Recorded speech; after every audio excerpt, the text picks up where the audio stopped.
Waifu War 2 is back, and it's the same? Kinda? I don't expect it to be too much different because it's a sequel, but it feels very much like the first one. I mean, even Welkin's back. Oh, wait, no, he's not Welkin, because he has a guy in his tank, and he doesn't like bugs. He likes flowers. Ooh. Now this one is very close to the original, and I can see why they did that, since 2 was only on the PSP, 3 was only in Japan, and Revolution was...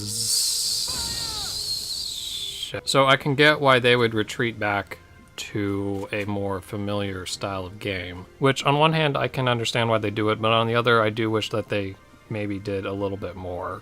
Like, make the game a little bit more like 2 than the first one, since I really did like 2 a lot, with all of its other classes, like those shield guys. Like, where are my shield guys at? There is only one new class in this demo, which is the mortar person, and they seem to be very fun to play around with, since they have a different type of attack style that used to be reserved for the tank. And they also get to do automatic firing while an enemy's active phase is going, so that's hilarious. With strategy games like this, really all you need to do for sequels is make more and varied maps. And since this is only a demo, it's very difficult to say whether or not this game will fully deliver on that promise. We'll have to wait for the reviews to see how people like it.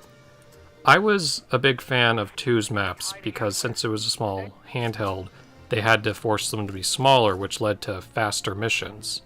See, while I love the first one, I found the maps to be huge and the missions to be way too long, and I would either lose patience or get really fussy when I had to restart like an hour's worth of gameplay, because I had to basically start this mission from the beginning knowing absolutely nothing about it and then work my way out and outward. But in this demo, when you did a partial objective in the map, the game kind of reset itself and moved all your units ahead, which I really like because it basically serves as a checkpoint. It means that you don't have to constantly scramble around, and it keeps you in the action more. See, I can get if the main gameplay was the same, but the outside of combat bits are also really, really close. Like the R&D department, where you build tank parts and build new equipment, is pretty much exactly the same as it was in the first game. The cemetery has also been replaced with the mess hall, which is the place where you get little story interactions and you get to unlock new skills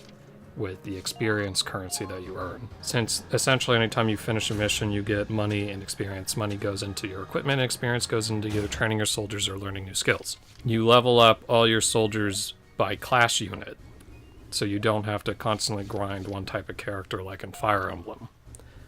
Which I would describe this game as essentially being Fire Emblem with guns, mixed with XCOM, which is a great combination. Unlike the previous games, this game will tell you when you level up a class whether or not it will get you something special like new potentials or new orders. So the transparency there is a welcome adjustment. For those of you that don't know, potentials are essentially conditions that each unit has that's unique to themselves that activate when you meet those conditions.